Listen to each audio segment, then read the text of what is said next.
Time now to bring in our News Nation political panel today. MSNBC political analyst and Mother Jones Washington bureau chief David Corn. And joining me here in studio, Republican communications expert Lee Carter. To both of you, welcome here on the program. Starting with you, David, and let's talk about these eye-opening numbers on the Democratic side of that new poll.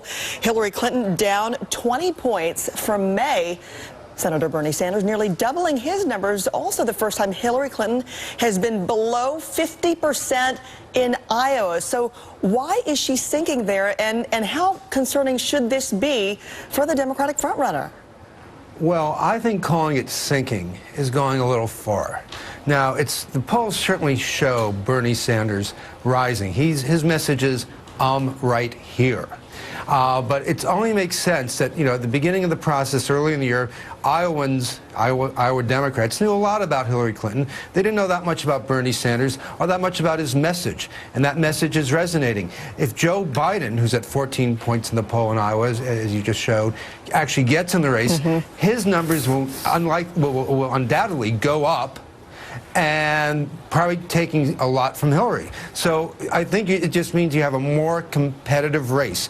The Democrats in Iowa still tell pollsters that they do like Hillary, they do think she's a strong candidate and she can win, but they also like the message from Bernie Sanders, and some of them will like Joe Biden. Okay. So it's going to be a tight race, I think, much tighter than Hillary might have thought earlier, but that's natural, and it's not necessarily a bad thing, depending how it plays out. All right. Well, as far as good things, there is some positive news here as far as that poll for Hillary Clinton. 61% of Iowa Democrats say the controversy surrounding her use of private email as Secretary of State isn't as important to them, while just 17% say it's very or fairly important. Certainly one of the main targets of the Republican criticism of Clinton. But Lee, to you, seems like a lot of people, based on this poll, don't really think like it's that big of a deal. And she said, hey, media, you guys are the ones making a big deal out of it. No one's asking me about it.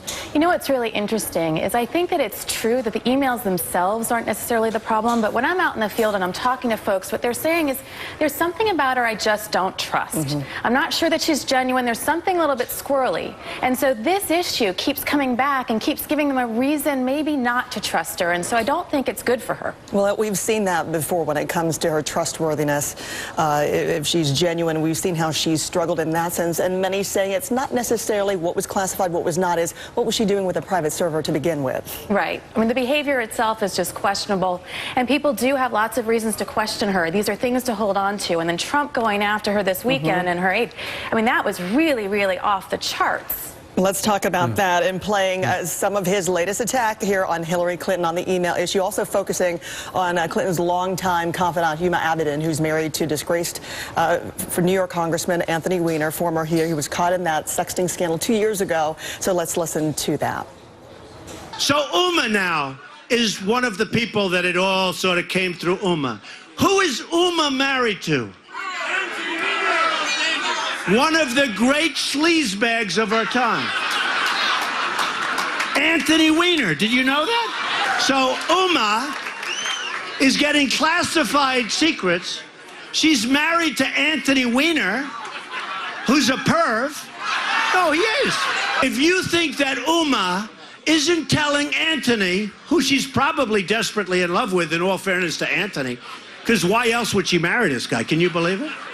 All right, so as you can imagine, the Hillary Clinton camp, they are fired up. They responded angrily saying this: Donald Trump has spent the summer saying offensive things about women, but there is no place for patently false personal attacks towards a staff member. So is there an unwritten rule that staff members, David, are off limits here, or are staffers fair game in a campaign?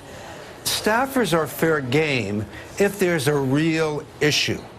There's no real issue about Huma sharing secrets with Anthony Weiner. There are lots of people with classified top secret status at the State Department who are married and have spouses. Is Donald Trump saying that they are all blowing the whistle with pillow talk?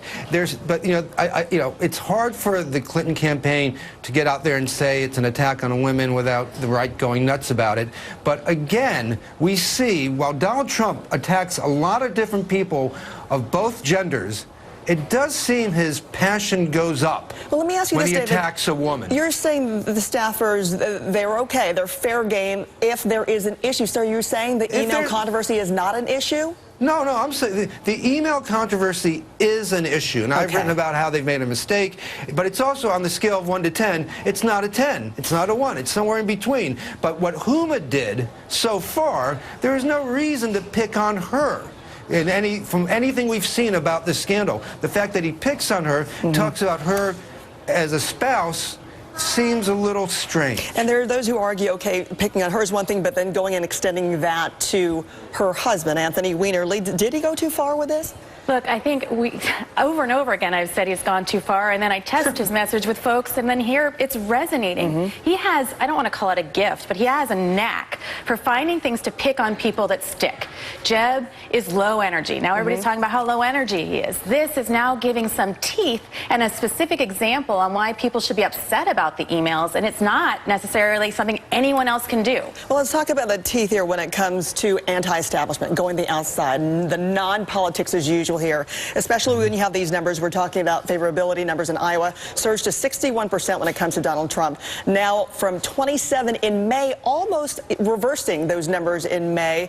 So at this point, could you say, why are the Republicans continuing to warm to him, or at least not getting a chill based on some of the controversial things that he said? I find it fascinating. I'm out there talking to voters all the time, and in the beginning there were people that hated him, and now I'm seeing people warm up. He's saying things that are really resonating, striking a chord with people. There's only 2% in a recent poll that feel that anyone in government really has their best interests at heart on a regular basis. So now they're seeing something different. They're listening to him, and it's resonating. And it's really fascinating because as a communication strategist and publicist for a long time, I've never seen anything quite like this. Well, especially when it comes to a surge with Ben Carson, Bernie Sanders, the anti-establishment that we're seeing there. To both of you, David Corn and Lee Carter, as always, good to see you and hear from you both. Thank you.